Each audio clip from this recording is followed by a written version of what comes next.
And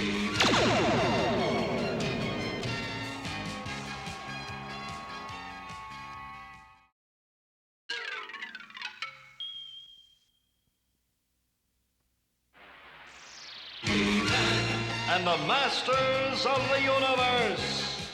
Hello ladies and gentlemen, and welcome to yet another official He-Man and the Masters of the Universe YouTube episode commentary. My name is James Etok, and today's episode may not be one of the best episodes of the series, but it is one that I have very fond memories of. The Curse of the Spellstone, written by Mark Scott Zickrey, a writer who I feel had a fantastic grasp of the series, like really good. He only wrote 3 episodes, The Curse of the Spellstone, Reign of the Monster and Ordeal in the Darklands, but all 3 episodes have a very definitive dark side to them. I mean, the main villain, as it were, in this episode is a living organism that causes death by suffocation. I mean, yowza.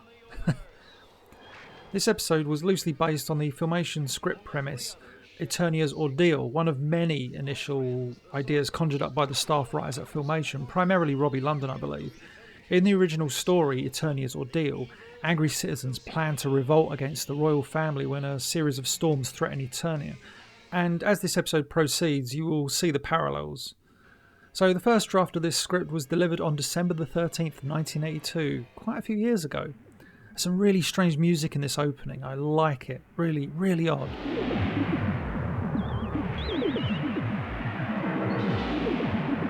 Check it out.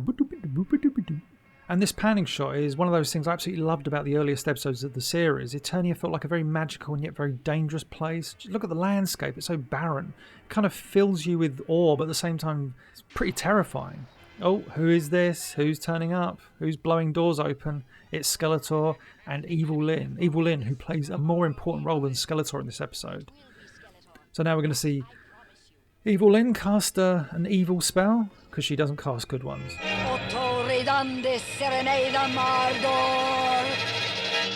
Now, the reason I didn't wax lyrical over Evil Lyn's spell there is I just wanted to talk about that for a second. So I've always been in the opinion that when a writer includes a spell in an episode of He-Man, it's an anagram in some way.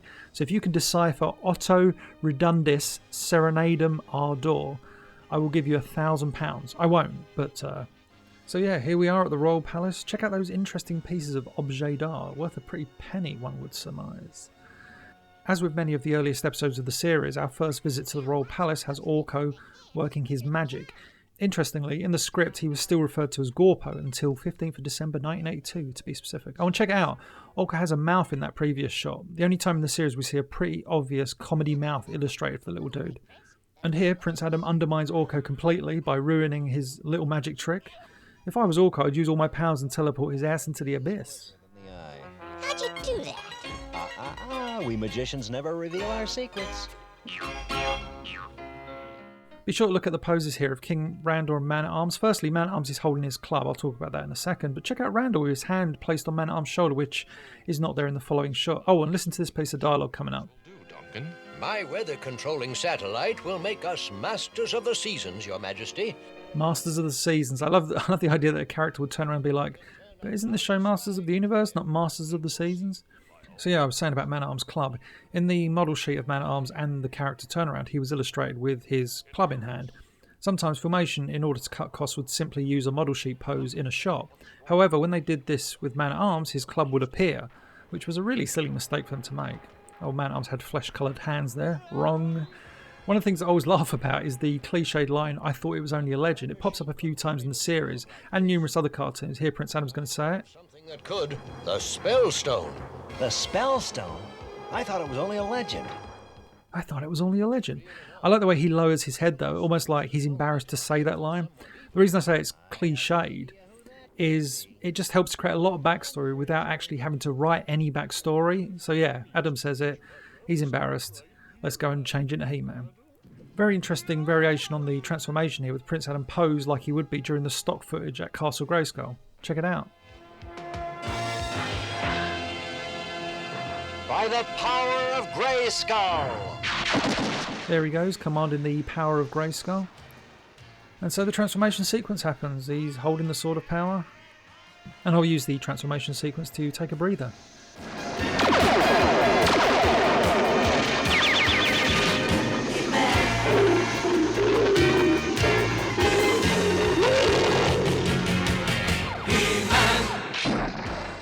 Now look at this shot of Evelyn and Skeletor coming up.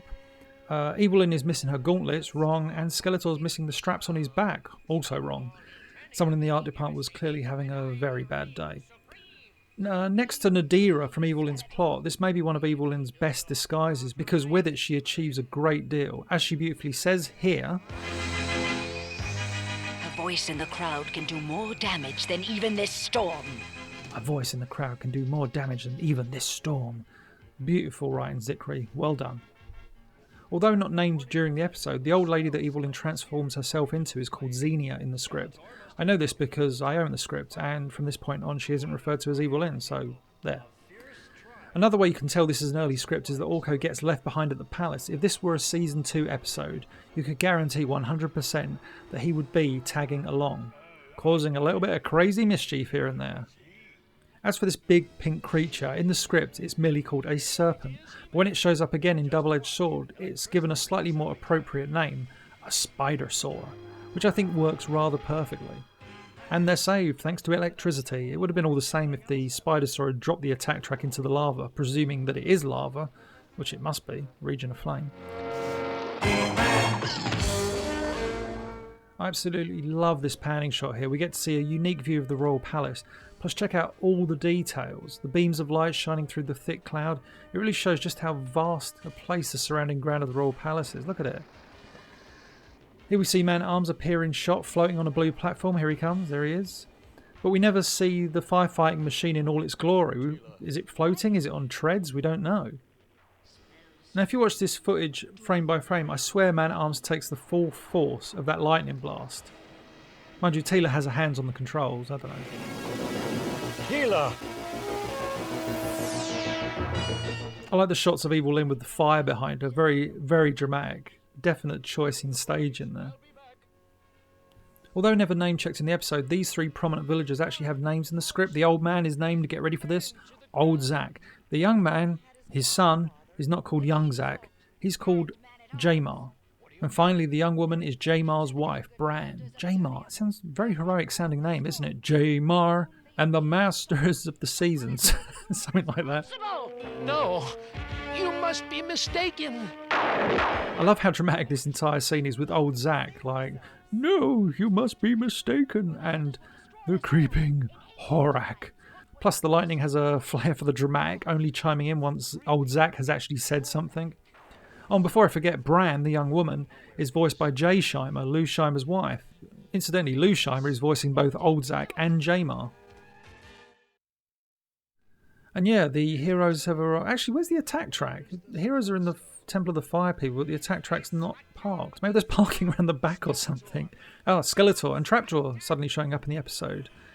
And Skeletor unleashing his hover robots, robot knights, whatever you want to call them. I like to call them Skeletor's cannon fodder because all they usually end up doing is getting trashed by the heroes. I mean, you know, there's a spring there and look at them. They're trashed already. Usually, primarily it's He-Man and Ram-Man doing the damage, though here we see Battle Cat notch up a few on this occasion. There's one. A great big toy! Now, this is the part of the episode that kind of reminds me of the script premise Eternia's Ordeal, which I mentioned earlier. Here we have the citizens of Eternia rebelling against the royal family. However, here it is Evelyn that is leading the way. Something Teela figures out due to the tone of Evelyn's voice. I find it somewhat funny that Teela recognises Evelyn's voice, given that both Teela and Evelyn are voiced by the same actress, the fantastic Linda Gary. It's too terrible. Don't believe her! She isn't what she seems! And yeah, finally, bound, Evelyn reveals herself. Although she could have done it as soon as Old Zack located the horac. She didn't need to maintain the illusion. Now, the citizens obviously react with fear. Oh my goodness, it was Evelyn. She was amongst us the whole time. We're powerless to stop her throwing the horac. And the horac begins growing. And coming up, this is such an underrated action scene. I love it. Here we have an organism pursuing the heroes. And it's growing and it's getting bigger and it's entering the palace. And we're thinking, okay, well, it's obviously a threat, but what's the worst it can do? Like, what's it going to do? Like, trap them? That's the worst it can do, right? Then King Randor opens his mouth. The creeping horac. Long ago it was used to punish criminals. they'd be locked in their houses. The horac would grow over it until all the air was squeezed out. I mean, yowza, that's terrifying. Oh, coming up, a great transition scene, straight into the action. Ready? Boom! I love that, the way He-Man just comes out of like a pile of hover robots. Straight into the theme song. Fantastic. Okay, so while all this necessary action takes place, let's acknowledge the fact that in this script, formation actually referred to death. But not like the problem with Power does in Season 2. No, here we have it explicitly stated that criminals were suffocated to death. That's hideous. I mean, that's really pretty awful for a Saturday morning cartoon. I remember as a kid being somewhat startled by this admission of cruelty by past Eternians. Eternian justice, I mean, it was never any good back in the day, and it's not that good now. Actually, that's Eternian justice. Ladies and gentlemen, I think I've just come up with a new video for the channel. Watch this space.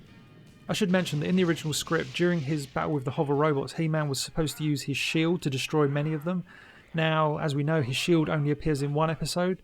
The previous episode, She-Demon of Phantos. Now, I'm sure I probably mentioned the shield, even though I didn't talk much about the episode during that commentary. Meh. A cat lands on his feet. Great line from Battle Cat there. I always thought this scene was interesting in that when Skeletor shows He-Man the events at the Royal Palace, He-Man is shocked and shouts, "Teela!" But not the King and Queen, who are obviously his mother and father, in great peril. You think those are the names he'd mention, like King Randor or Queen Marlena.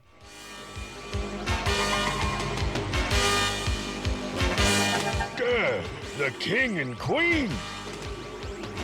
Look hard, heroes. Check out Skeletor there, holding that lever. That can only mean trouble. Actually, I always remember that two-shot of Skeletor and Trapjaw as it appeared in the Panini sticker album. Such a great image. It was like a real prominent sticker as well. The heroes are pretty messed up there. I like the way the Temple of the Fire People just happens to have a large valve to let the water flow into an underground cavern. If you go back to that shot in which Skeletor's turning the valve, check out Trapjaw's jaw. Incorrectly illustrated. As you can see, he has an actual blue jaw, and it kind of fits into the metal part of his mouth. Wrong. There's a lot of water coming here for the heroes. The heroes are in trouble, and they scarper pretty quickly. I love the way here Skeletor's voice echoes throughout the caverns. It's a really cool effect, like a really cool sound. There's just one way out, He-Man. The others lead to destruction. Come, Trapjaw, to the palace. Also, the way Skeletor delivers this line to Trapjaw. What if He-Man and the others find the way out? Never fear, fool. There is no way out. There's no way out. There's no easy way out. Cue Rocky IV montage. Keep running, heroes. In the next scene, we're back at the Royal Palace. Now, there's a transition coming up that's always been one of my favourite moments in the series. However, I highly doubt anyone but me cares about it. The scene ends with the horac attempting to tear down the door, and then we see a close-up of Teela. However, the camera beautifully trucks in towards her very concerned expression, and the dramatic music plays. Here it comes.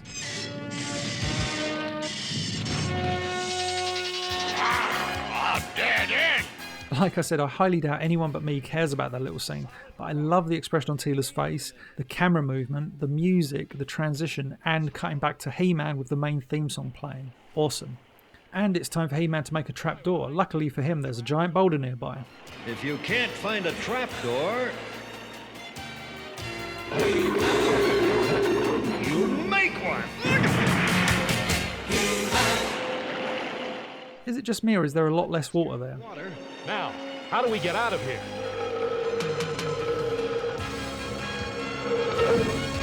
Hey, talk about fast service. Finally, someone on our side. I like Ram Man's comic timing here. Finally, someone on our side. A few seconds later, he quips, Oh? Or maybe not. and the creeping horac is now penetrating the door. Time for the Eternians to run once again. Very unusual animation here of Man-at-Arms saving Teela's life. It's not bad at all, it's just very interesting in the way that it's been timed out. It's like some held frames and then he just darts out of shot. And here we have the Fire People, who are often forgotten about characters in the series, even though they feature rather prominently in this episode. There are an entire race of people that appear to be comprised of fire, and the reason they probably never appeared again is that if you look, even when they stand still, they are animated 2 frames back and forth, so that would have been very time consuming for the cameraman to shoot those cells. The see-through effect of their bodies is easily achieved. They are painted with red translucent paint. No real special effects on this occasion, surprising for Filmation, given how much they love their special effects. Actually, that reminds me, back in the earliest development of this episode, Tom Tataranowicz designed the look of the Fire People, and his version of King Helios was spectacular. Helios, is that right? Sorry I asked. And we're back at the palace once more. The good guys are running out of rooms, as King Randor states. Someone said to me once, why don't they just find another exit? Well, at this point, the horac has enveloped the exterior of the palace, so they're simply running about internally. Oh, don't worry, Man-at-Arms has a blaster, which, as you see, does little good at all. Time to keep running, guys. Let's go into another room. Oh no! Oh yeah, Orko suddenly forgets how to escape death. He just flaps his arms. Anyway, I'll go back to what I was saying. Tom Tataranowicz, he illustrated this concept piece, which I will feature in a video at some point, of King Helios, sat in his throne. He was human in appearance, muscle-bound of course, like all Eternians, and sported an impressive head of hair and beard. His costume had flame motifs rather than him being made of flame. He also had a small pet dragon like he does in the episode, sat by his side. Ugh, that one nearly singed my tail feathers. I'm not entirely sure why they changed the look of the Fire People, but hopefully by the time I make that video I'll have some more information.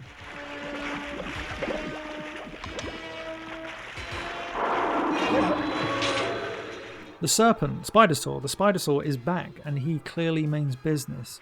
Now, originally in the script, He-Man uses a staff that belongs to one of the Fire People to prop open the serpent's mouth as it prepares to devour the king. Whereas here, He-Man just throws a boulder into the creature's mouth. And if you look carefully, ouch, you can see the boulder actually knock some of the creature's teeth out. Nasty. And sadly, this is the last we see of the Fire People. In the original script, King Helios returns He-Man's kindness by repairing the attack track, which had previously been damaged by the earlier Spidersaur attack. And here we are, the last room in the Royal Palace of Eternos. I think we're going to have to face facts, ladies and gentlemen. The King and Queen, Man-at-Arms, Teela and Orko are going to die. The end. Credits roll. In fairness to Man-at-Arms, that is an impressively big door he has built. Nothing is getting by that, right?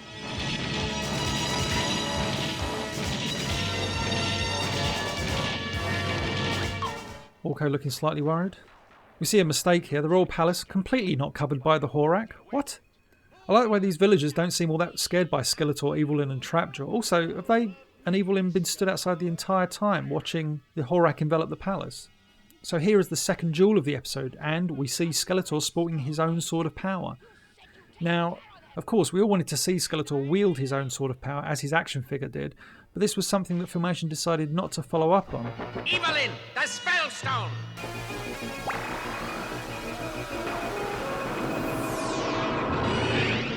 And so with Skeletor disarmed, Evelyn unleashes the power of the Spellstone, and our heroes are in trouble. Oh, we nearly see He-Man's ear. Something the artists at Filmation constantly wanted to hide, I think. This is the only thing I really don't enjoy about the episode, the way in which Evelyn is so easily overpowered. I mean, this is Evelyn. She kicks ass for fun. And thus the threat of the Spellstone is over. It's rather anticlimactic at this point. A person doesn't need superpowers to be a hero. All he needs is bravery. You forgot that, Skeletor. Check out Trapjaw in these scenes. For the first and only time in the series, he is rocking his saw blade attachment. And now we get one final action scene, demonstrating He-Man's pretty impressive running ability. I like the way it cuts between He-Man's pursuit of the Spellstone and the horac advancing on the heroes. Good stuff, good drama. I love He-Man's heave-ho here. John Irwin's voice as he utters this line sounds like he's really struggling. It's a terrific and amusing piece of voice acting.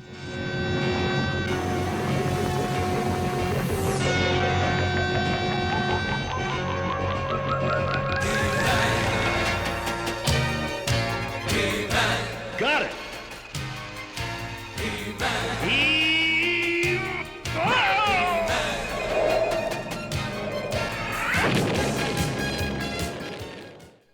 Skeletor and his warriors escape, and He-Man and his friends live to fight another day against the evil masters of the universe. Yeah, I'm still going with that. The creeping horac, it's gone. And so are Skeletor and Evelyn.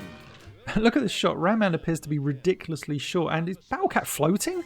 It's gone back to the Fire People, where it belongs. Well, peace has returned to Eternia. The sky is clear and the birds are singing. The only thing missing is a rainbow. Let me handle that. And the episode ends with Orko performing a trick and it going wrong, which didn't happen as many times as you think. Yes, his tricks went wrong, but they didn't always close out the show. Looking at this scene, I think this episode has more balcony usage than any other episode of the series. Like I saved the best piece of trivia until last, right?